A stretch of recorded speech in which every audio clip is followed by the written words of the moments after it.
fifidianana ho ben'ny tanàna ahina ny verenany osika hoy ny avy eo anivony KMF Knoe.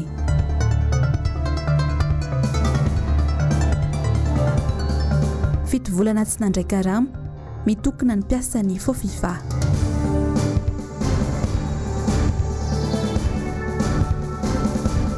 Vinavina ny mety ho toetry ny andro ahitana fikorontana ny manomboka rahampitso.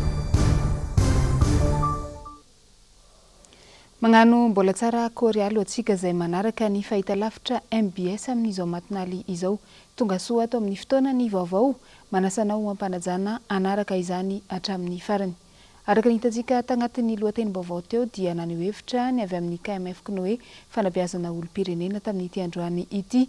Nisy ny fanambarana izay nataon'izy ireo ny antefa indrindra any amin'ny seni manoloana ny tokony isoroana sahady ny mety sy ny osika sy ny tsy fanarahan-dalàna ary ny halabato mandritra ny fifidianana kominaly ho avy. Germaine Menjanahary sy Mathieu Prince no mitatitra an'izay.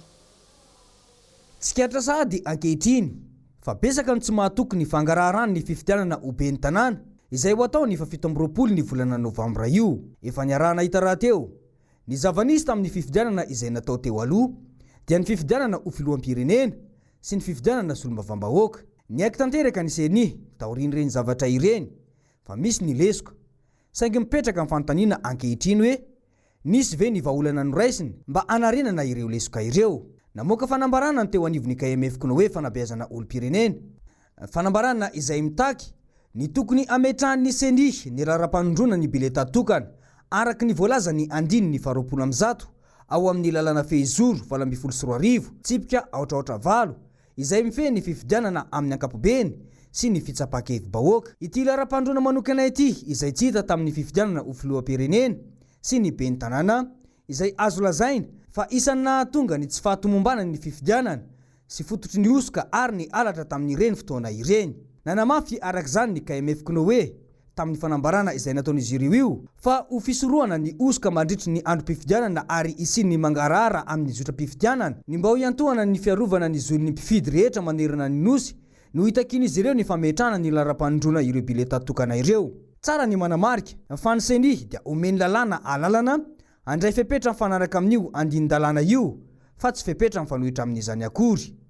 Ny seni dia tsy manana fahefana anovan'ny lalàna ampiaro tanteraka ny lalàna fa aza sinasivana ho iatran'ny ny KMF Knoe.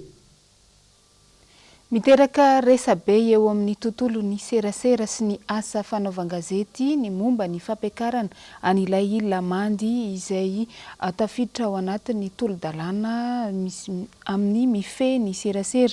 Anisan'ny hodiniana mandritra ny fivoriana ara-potoana faharoa izay ho tanterahan'ny eny anivon'ny antenimera rotonta io tolo-dalàna momba ny serasera vaovao io. Tahaka izao no hitaterany Germaine Menjanahary an'izay eo amin'ny rindratsary ny Mathieu Prince. No mafisina tamin'ny fanitsina ny volavolan-dalàna mifehy ny serasera ny tsy fahafahana mampiditra mpanao gazety amponja entsony ny amin'ny vaovao izay avokany saingy sazy arabola no setrin' izany izay fantatra fa nampitomboina noho ny teo aloha. Ny hita aloha atreto na dia tsy miseho loatra aza ny fampidirana amponja mpanao gazety teto Madagasikara dia tsikatra kosa fa sesilany ny fanerena sy ny fandrahonana ankolaka ny amin'ny fanatanterana ny asa fanaovan-gazety indrindra fa tamin'ity taona ity. Tafa ohatra za tsy milaza hoe tsy tokony hosazina ny mpanao gazety raha mandika lalàna ny asa fanaovan-gazety. Fa mahagaga aloasonasy be criminalité anjely mpanao gazety manana loi 2016/21 sika mbola voasipanitsina andalo amin'ny conseil de gouvernement amin'izao. Fa raha koa ny vonoina azy tondrana famaky fa iahan'ny fahalalana asa fanaovan-gazety ny ministera sa tsy anaza zay efa nilokaloka. Sika samy mpanao gazety moa ka samy andinika fa raha reny ny avona lamandy miatra amintsika mpanao gazety isaky misy fandikan-dalàna ataon'ny asa fanaovan-gazety betsaka ny rasa gazety ikatona ary tombo ireny isan'ny tsy anasa. Amariko tsara fa tatato dia betsaka mpanao gazety niakatra teny amin'ny fitsarana saingy tamin'ity izy ohatrany hoe narany mpampalalaka avao rehetra dia ohatrany hoe hita be fa za lasa ohatrany hoe mpiasa amin'ny fitsarana taona loboka volana janoary taona 2024 miakatra matetika amin'ny fitsarana eo mandeha manatrika famotorana mpanao gazety na fitsarana mpanao gazety. Ankoatra izay dia fantatra ihany koa fa noesorona eo ambanin'ny fifehezan'ny ministeran'ny serasera sy ny kolotsaina ny olafitry ny mpanao gazety na ny OGM nomena faefana feno ny amin'ny fanomezana fahazahoan-dalana ho an'ireo ainao manjery sokatra sy anenika ny Madagasikara ny sampandraharaha nasionaly ny mpandrindra ny fifandraisana na ny NRCM na itsy ho 12 kosa ny isan'ireo mpikambana ao anatin'ity sampandraharaha ity ka 9 amin'io ny solotena ny fitondram-panjakana ny 4 solotena ny orinasa tsy miankina ary ny iray farany kosa solotena ny OGM raha nitatitra farany izay navoaky ny RSF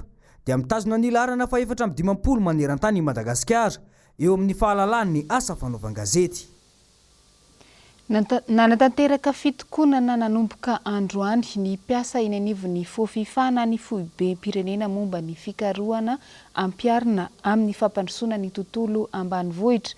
Ny antony tsy naraisan'izy ireo ny karama no anisany natonga izany fitokonana izany ary teboka maromaro no takian'izy ireo mandritra izao hetsika izao. Teny an-toerana Noro Fitiavana sy Mathieu Princy mitatitra amintsika ny zavamisy. Avouai Nicarama Solution Avouai Nicarama Solution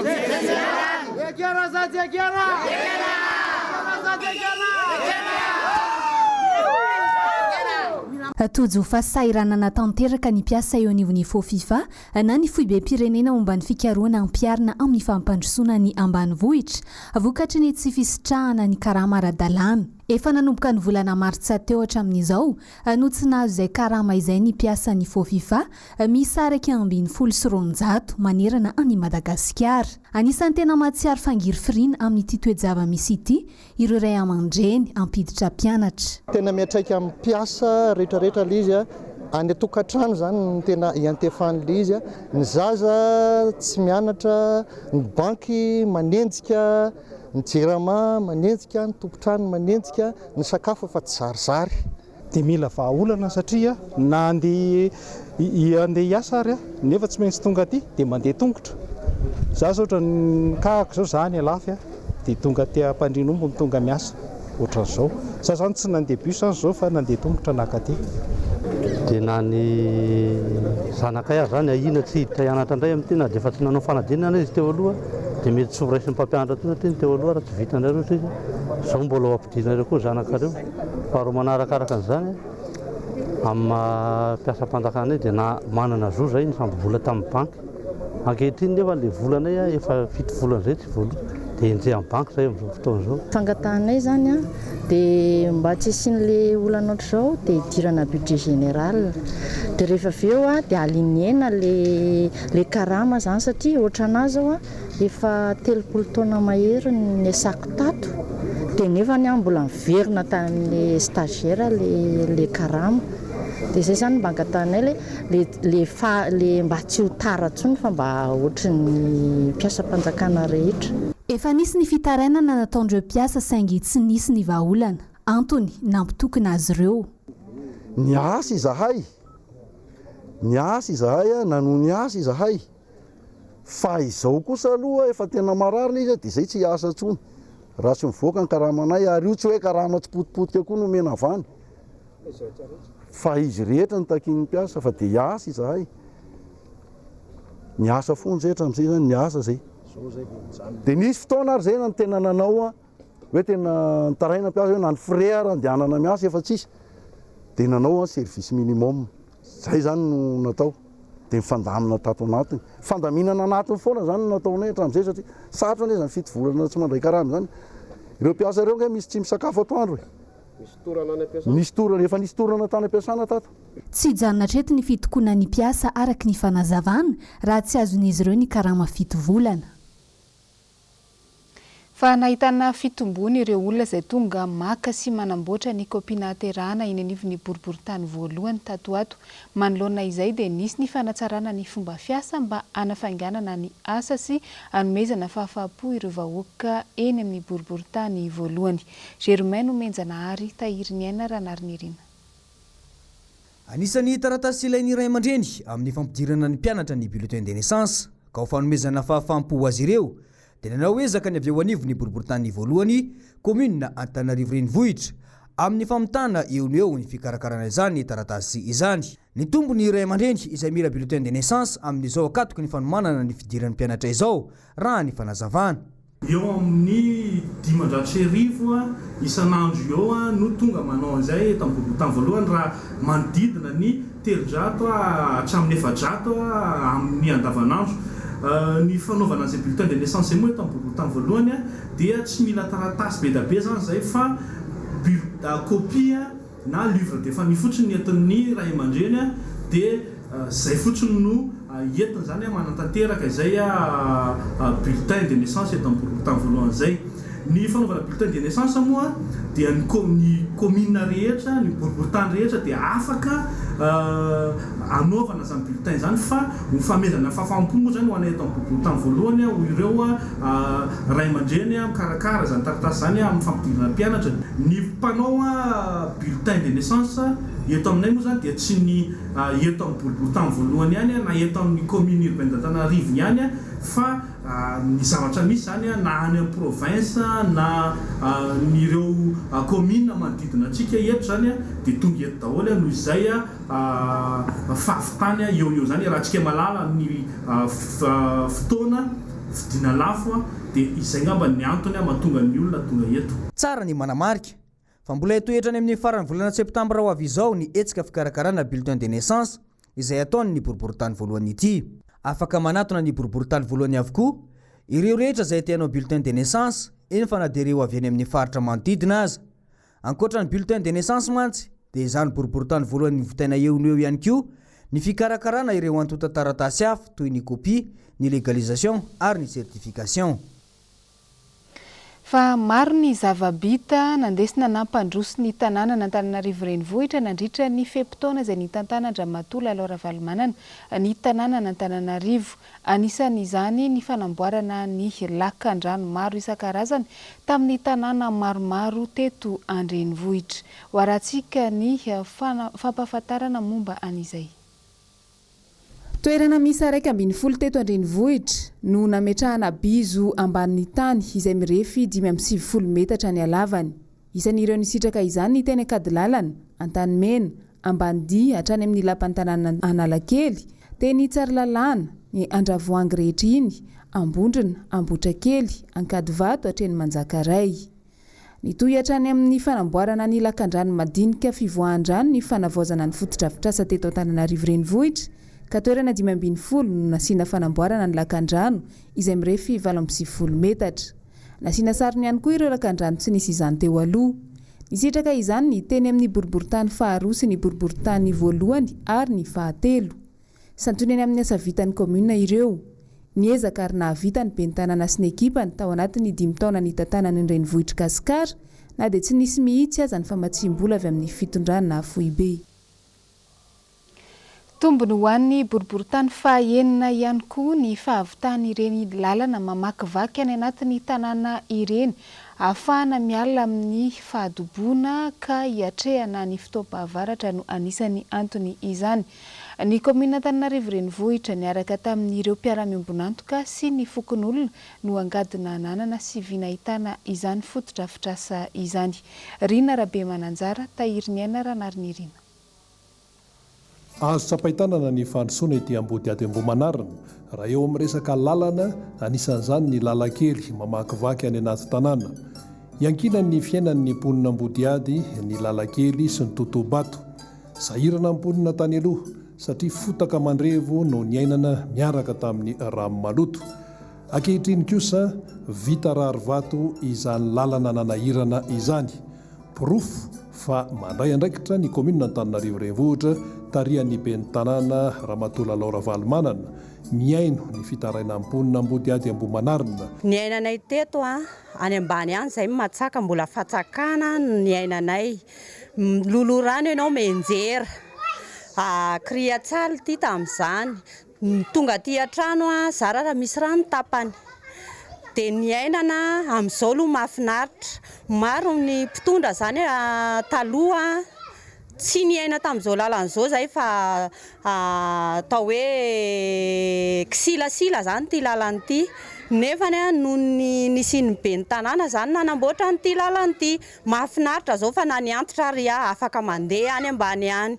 Eo ihany koa ny fikambanana izay efa nandray andraikitra tandrify azy dia ny fikambanana AIE misahana ny fitantanana ny rano fisotro madio eny an-toerana.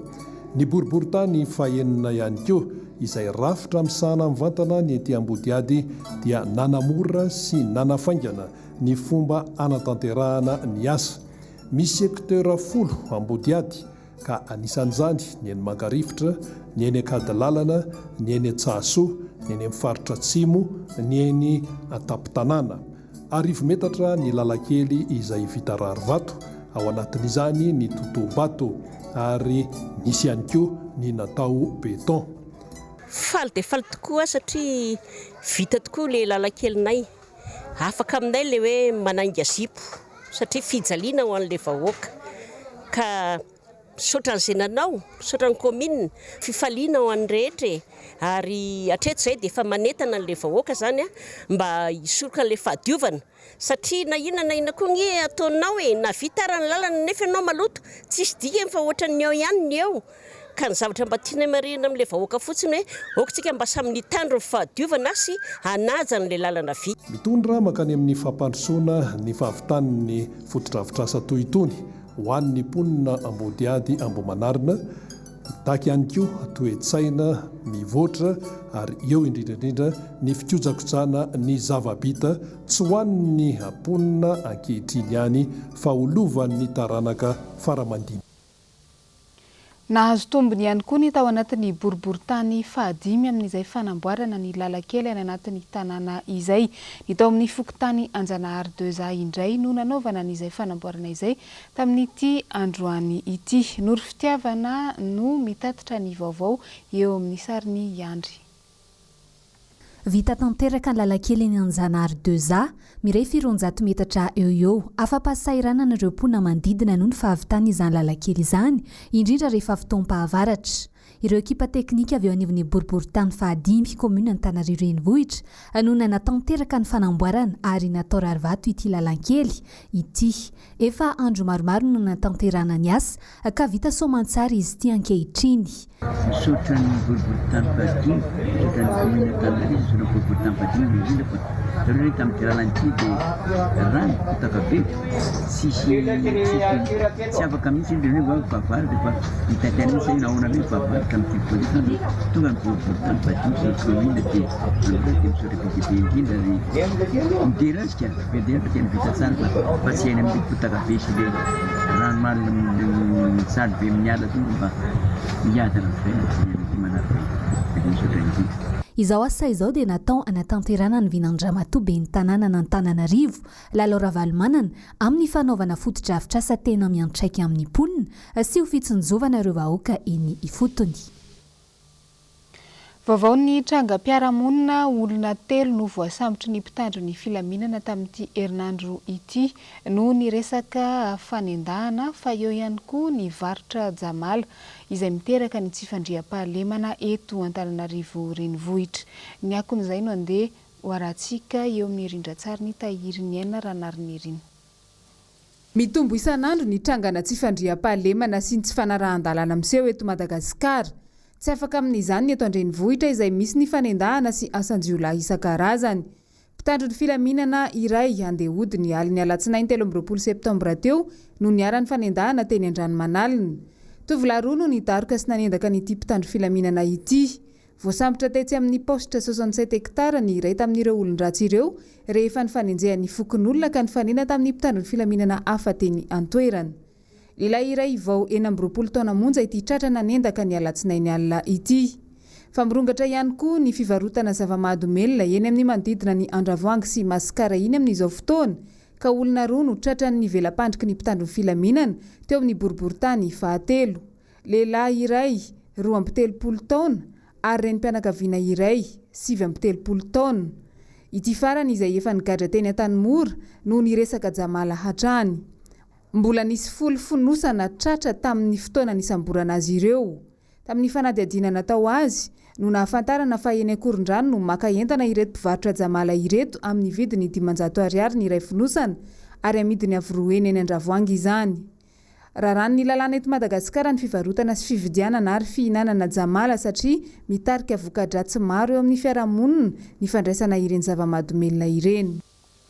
Nahitana fienany ny olona maty ny asa fampiroroana maneran-tany tamin'ny taona 1720 nidina 720 isanjato izany raha oharina tamin'ny taona 420 ny 20 isanjato ny asa fampiroroana maneran-tany moa dia saika hita any Afghanistan, any Irak, Nigeria, Pakistan ary Syria no mitranga. Jessica Miray no nagnano ny fanadihadiana manodidina an'izay, andeha hoaratsika. Ny taona 1770 no nivoaka ofisialy ny voambolana hoe terrorisme mba ilazana fampiororona sy fanoherana ataony fitondrana ao amin'ny firenena iray izay manohitra ny fitantanany. Niova tanteraka nefa nidika dieny taty aoriana satria lasa ny mifanohitra amin'izay indray no nitranga. Taty amin'ny taona 420 nambaran'ny firenena mikambana fa ny atao hoe asa fampiororona dia famononana fandratrana olona inina tao, indrindra fa olon-tsotra mba hampitandremana vahoaka na fanjakana na vondrona iraisam-pirenena anao zavatra iray na mandrara zavatra iray. Efa maro ny asa fampiororona antranga maneran-tany, raha tsy ilaza afa-tsy ny 11 Septambra tany États-Unis, ny fanafiana métro tao Londres, ny fitifirana antranga tao Bataclan izay samy nahafatesana olona maro avokoa.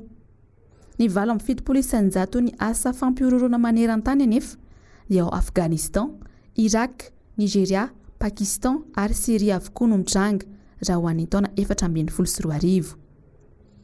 Raha ny antotanisa voangona ihany koa dia 3 amin'ny olona 4 maty ny asa fampiororona dia teratany Syrianina, Irakianina ary Nigerianina avokoa. Aotra faingo 5 isanjato ny olona hiara ny asa fampiororona kosa no avy amin'ny firenena tandrefana. Tao Afghanistan izao, nandritra ity volana Septambra ity, 11 no nahitana trangana asa fampiororona izay samy nahafatesana olona avokoa. Ny 17 hatramin'ny 16 ny volana teo dia nifandesy ny asa fampiororona nitranga tany an-toerana izay nahafatesana olona 20. Ny 12 ny volana Aogositra no hanamariana ny andro maneran-tany ho fahatsiarovana ireo olona niarany asa fampiororona nanomboka ny taona 1720. Somary ahitana fikorotanany ny mety ho toetry ny andro manomboka amaray raha ny nambara ny sampana mpamatatra ny toetrandro. Ahitana fidinany ihany koa ny maripana ambany indrindra izay manodidina ny 13 degré Celsius raha toa ka 13 degré Celsius kosa no ambony indrindra ho amin'ny izany.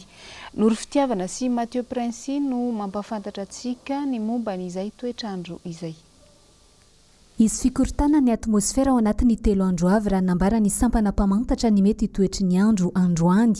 Somary ahitana fidinana araka izany ny maripana manomboka rahampitso indrindra ny any amin'ny faritra atsimon'ny Madagasikara iny. Atao anatin'ny 3 andro somary tena misy zavatra misongadina tokoa satria misy fandalovana front any atsimon'ny nosy zany izay mitondra orana tandrivon-drahona mety arakotrika amin'ny tapany atsimo iny.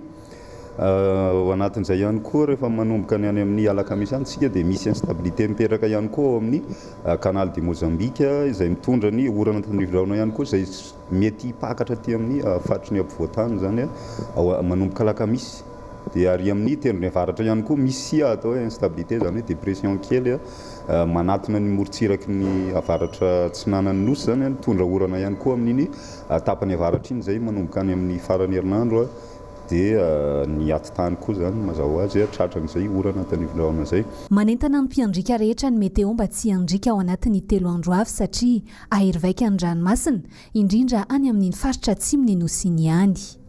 Eo manomboka any amin'ny lakamisy ihany koa amin'ny azoma zany raha maromaro koa misy alon-drano indray miakatra avy any atsimo izay matanjaka tokoa izy eo dia mety tafiakatra hatrany amin'ny 4 metra zany ny avy onja any amin'ny tendrony atsimo anatin'izay. Mbola izy kosa ny fampahafantarana manokana mikasika ny tsara ho fantatra momba ny fahavaratra sy ny rivo-doza amin'ny volana Novambra izao. Iny ihany koa no nandesitsika namarana ny vaovao tamin'ny tiany ity mankasitraka anao nanaraka izany hatramin'ny farany. Mametraka ny veloma mandrapitafa ao amintsika jiaby ny tenako amin'ny manaraka koa. Samby tsara tompoko lay sy tompoko vavy.